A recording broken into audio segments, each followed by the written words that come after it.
Day 2 was the longest stint of Rally Sweden, with 124 kilometres of competitive action on the cards. And there wasn't a single moment where drivers could afford to lose their focus.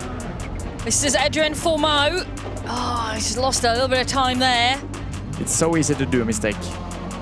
Oh, Kalle Rovanperä, a little mistake there, Ivan. It was looking so good for him as well on the splits. Oh, same mistake. Oh no, Josh. That corner's catching everybody out, isn't it? You can't park there, mate. Whoa, outbraked himself. Way too late on the brakings, and luckily it was a big chunk of snow there, so it stopped perfectly fine inside. Elfyn Evans' role as snow sweeper on Day 2 at Rally Sweden wasn't going to hold the Welshman back. Despite starting as first car, Evans picked up where he left off from Stage 1, with the fastest time on Stage 2, before a pair of strong second-place finishes gave him a 2-second advantage over Adrian Fourmeau going into the afternoon loop. It's like a clean line in the middle of the road which has a lot of grip, but on the edges there's really no grip at all, so I try to drive in the middle of the road, but not easy. Takamoto Katsuta has unfinished business in this rally after a crash took him out of contention for victory at last year's event. The Japanese driver lit the afterburners with a sweep of top 3 finishes on the morning loop.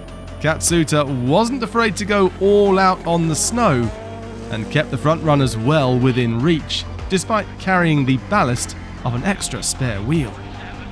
It's a very new and a tricky stage especially at the end, so yeah, I was quite careful, but still the time was okay, so it's good.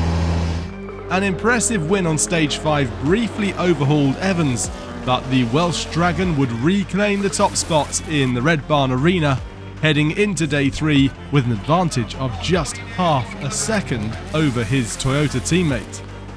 With Hyundai fitting a package of top-secret upgrades to their cars for Rally Sweden, Adrian Fourmeau wasn't going to let them go to waste. With 2 early stage wins, the Frenchman kept Evans' overall lead to just a handful of seconds going into Stage 5. But his aggressive approach proved his undoing, with a handful of errors in the later tests, dropping him out of the podium places by the end of the day. It's really tricky conditions. We have no grip on the loose snow, and there was a lot of loose snow on this stage, so yeah, it was really difficult, and sometimes it was understeering, sometimes it was oversteering, and yeah. Equally attacking driving from Fourmeau's teammates Oyt Tanak and Thierry Neuville maximised the performance available from their cars. The pair launched an afternoon assault on the Toyota duo out front, winning stages 6 and 7, but it wasn't quite enough to seize the overall lead. Tanak finished the day in 3rd, whilst Fourmeau and the reigning world champion sit closely behind, just 9 seconds separating the top 5 going into the weekend. So at the end of Day 2, it's Evans who leads by just half a second over Katsuta. Tanak leads a trio of Hyundais from 3rd, with Fourmeau and Neuville behind.